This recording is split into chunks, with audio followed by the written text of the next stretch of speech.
Thank you all very much. Semper Fidelis, since we all just talked about how I'm a Marine. It's pretty great. It's way better than the Navy, Jack. Good morning, and thank you very much. I'm obviously Jimmy McCain, and I'm here on behalf of my family and the McCain Institute. Thank you for coming to Sedona, and thank you for taking part in the forum. This forum is a celebration of power and of bringing people together despite their differences to find common ground. My father believed strongly in finding necessary compromises and bridging our differences. The recipient of this year's award for courage and leadership exemplifies bringing people together on behalf of democracy and what is right. The McCain Institute's Award for Courage and Leadership is presented every year to a recipient who has stood unwaveringly for fundamental values and inspired the world through acts of selfless courage. This year's recipient is resilient and tenacious in her fight for democracy in Venezuela. She's the leader of Venezuela's democratic movement, having won the 2023 primary election with 93% of the vote. Threatened by the will of the Venezuelan people, the Maduro regime barred her from running in the presidential race, a clear act of political repression. Her chosen candidate, Edmundo González Urrutia, went on to win by a historic margin. But the Maduro regime continues to deny the will of the people. Despite incredible personal risk, Maria continues to fight for free and fair elections and civil liberties in Venezuela. She has faced numerous threats and attacks, but continues to advocate for a democratic and prosperous future.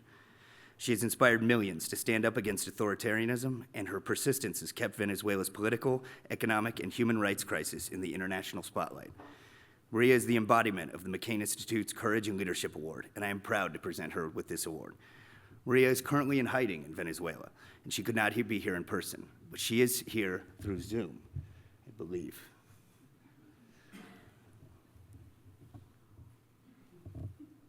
She is coming.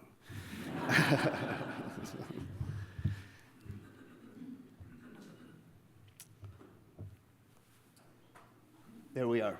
Maria?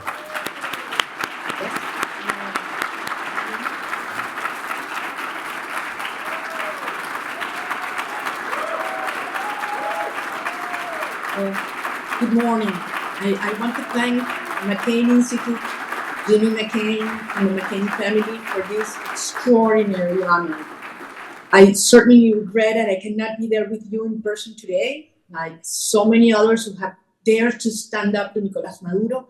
I am in hiding right now in Venezuela due to threats on my life and constant persecution by a regime that fears the truth. My daughter, Ana Corina, is with you today, and she carries my voice and the voice of millions as she received this award on my behalf, but also on the behalf of the brave Venezuelan people. This recognition belongs to them who have never stopped fighting for freedom with immense courage and moral clarity.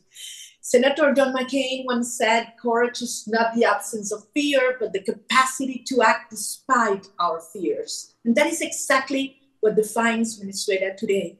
Our people have faced torture, exile, hunger, and unspeakable repression. Our press has been silenced.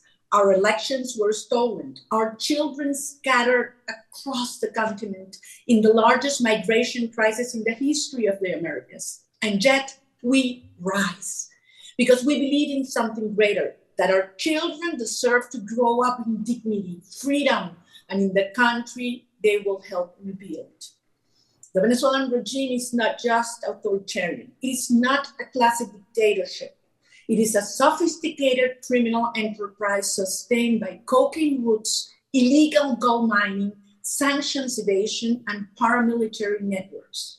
It operates as a hub for hostile powers and external actors. Iran provides capacity building to the security forces in Venezuela, as well as sanction evasion mechanisms. Russia has provided intelligence, training to the military, arms, tanks, and warplanes. Cuba has trained Venezuelan intelligence forces on surveillance and repression. And China, between 2005 and 2020, gave more than $60 billion in loans to the Venezuelan regime, making the country China's single largest debtor. Terrorist proxies like Hezbollah launder money in Venezuela. Groups like Trenderagua extend Maduro's reach beyond our borders. They traffic in people, drugs, weapons, and fear. Their violence has reached the streets of Ecuador, Colombia, Peru, Chile, and the United States. This is no longer a domestic issue. Venezuela has become the criminal hub of the Americas, a threat to democracy, to regional stability, and to the national security of, yes, the United States. But I'm here to tell you that we are standing at the edge of a historic transformation. The regime is unraveling economically, socially, politically, and militarily, and we know that we are not alone. There is now a perfect strategic alignment between the democratic forces of Venezuela and the United States government, rooted in three shared imperatives: to defend democratic security, to unlock unprecedented economic opportunity, and to eliminate dictatorship and communism from the American continent once and for all. A free Venezuela will offer an economic opportunity unlike any in our region's modern history, with the largest proven oil reserves on Earth, vast untapped gas fields, critical minerals, and unmatched geographic location in the heart of the Americas, and a highly educated population. Venezuela is ready to become a dynamic partner in energy and trade. Under a new democratic framework grounded in the rule of law, transparency, and private sector leadership, US companies will find a thriving open market with over $1 trillion potential across energy, infrastructure, agriculture, tourism, and innovation. This is not just investment opportunity. It is a chance to build together a model of freedom-fueled prosperity in the Americas. At the same time, a secure and democratic Venezuela will be a powerful source for stability. We are prepared to dismantle the regime's repressive and criminal networks, rebuild territorial control, and form a full-spectrum security alliance with the United States. From intelligence cooperation to counter-narcotics operations and border defense, we will work side by side to neutralize threats like Hezbollah, Trenderagua, and hostile intelligence networks that have turned our nation into a platform for transnational crime. And the geopolitical impact is just as profound. The fall of Maduro will bring an end to the vast bastions of tyranny in the Western Hemisphere. It will subvert the resources and coordinations that keep Cuba and Nicaragua afloat. For the first time in our history, the Americans can be united by freedom and democracy. We will turn Venezuela from the criminal hub of the Americas into the energy hub of the Americas, a trusted ally in energy security, market freedom, and democratic renewal. We're facing a unique window of opportunity, but we must act before Maduro causes more damage to our nation and the region. We must act now, together, to forge ahead a hemispheric alliance to defend liberty, dismantle transnational crime, and build a future rooted in democratic values. Let us make it unmistakably clear: dictatorship is no longer welcome in our hemisphere, and those who choose freedom will never stand alone. Senator McCain understood that power must serve principle, and that courage is a duty, not a choice. That is what we ask of you today, to stand with us as partners in this historic endeavor. The Venezuelan people are ready to finish what we began. Let's do it together. Hasta el final. Thank you very much.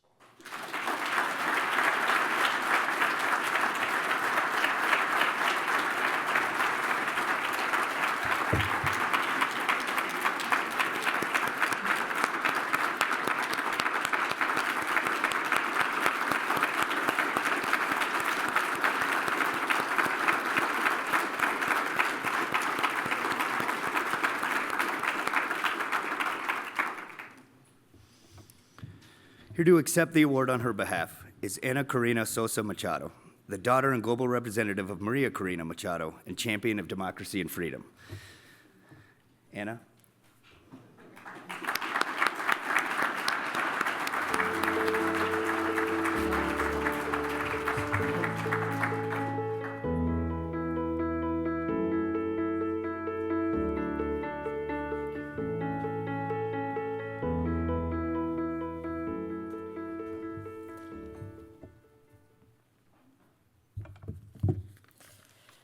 Good morning, esteemed guests, members of the McCain Institute, and to the McCain family. Thank you. It is a remarkable honor to be here today and accept the Award for Courage and Leadership on behalf of my mother, María Corina Machado. She should be standing here today receiving this esteemed recognition herself, but she has been barred from leaving Venezuela for over 11 years, and today is living in hiding for more than 9 months in complete isolation and with constant threats to her life. You see, the price for fighting for freedom in Venezuela comes at an unimaginable cost. Now, I don't know where my mother is at this very moment, nor when I'll see her again. So I cherish this opportunity to honor her courage and her unwavering belief that Venezuela must and can be free.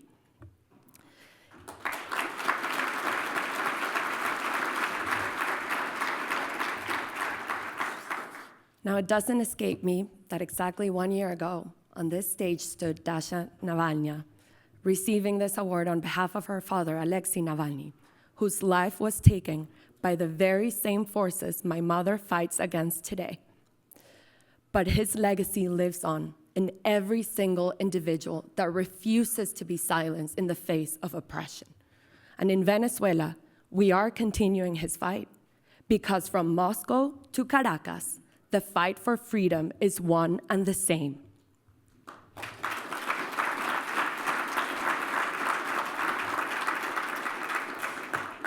But today I stand before you as a Venezuelan that was part of a generation born in one of the most prosperous countries and with the strongest democracy in Latin America, a nation admired for its educational institutions, envied for its energy sector, and rich with opportunity. A country that opened its doors to millions of people from all over the world in search for a better life. But we did not grow up in this Venezuela. We grew up in a country where corruption and misery took hold under the Chavista regime, where our institutions crumbled. Millions of families were forced apart and opportunities vanished. But what the Maduro regime failed to realize is that it is precisely this painful reality that awakens something unshakable within us. It strengthened our will to live in freedom and our unshakable resolve to reunite our families. And we will not rest until we succeed.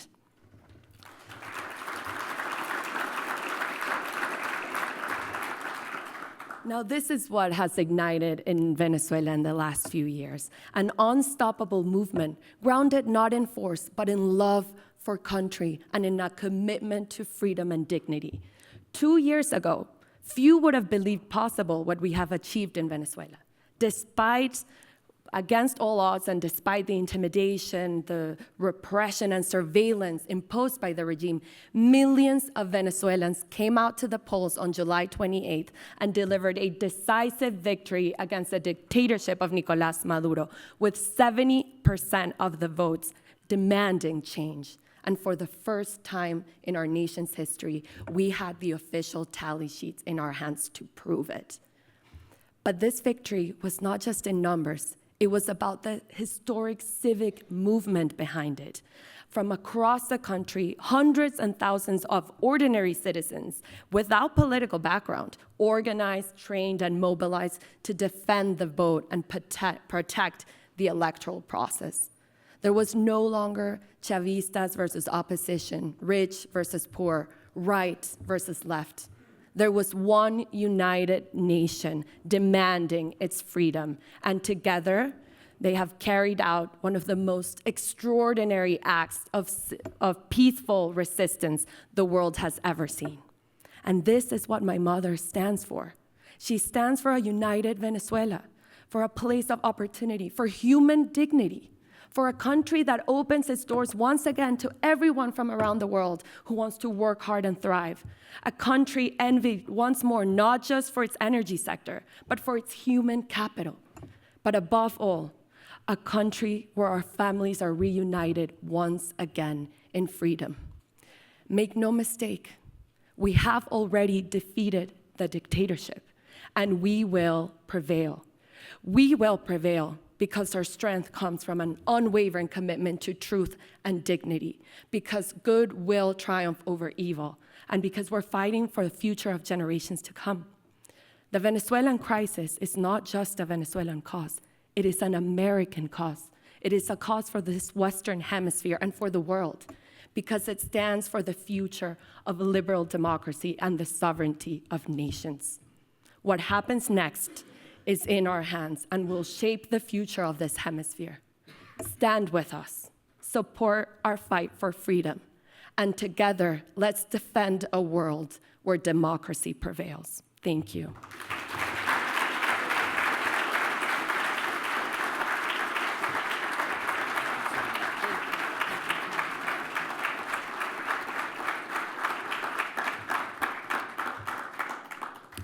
And finally, we have a video that was sent to us from the rightly elected President of Venezuela. Thank you. Dear friends, I'm honored to address you on this occasion when the central role of the United States in the world is being discussed. As President-elect of Venezuela, my words to your great nations are one of deep appreciation. In the long struggle of Venezuela to regain our freedom and democracy, the United States has always stood by our side. The strength of this bond is of paramount importance today, as the world order undergoes profound changes. The Americas must remain united. Our entire hemisphere, from Alaska to Patagonia, must be a space of freedom and democracy. The Venezuelans are at the forefront of this struggle against autocrats and criminals of our hemisphere. We suffer more than anyone else in this continent from the attacks of distant autocracies, and we have overcome all obstacles to defeat a particular repressive regime, like that one of Nicolas Maduro at the ballot spot. After resounding victory of 28 July, we are at threshold of our decisive victory. Freedom for Venezuela is also the key to liberating Cuba and Nicaragua. It is the key to a republican and libertarian horizon of the whole of the America. Let's honor to the struggles of those who have gone before us. Let us remake it possible. The destiny of all the countries of the Americas is to be the land of the free. Thanks for your attention.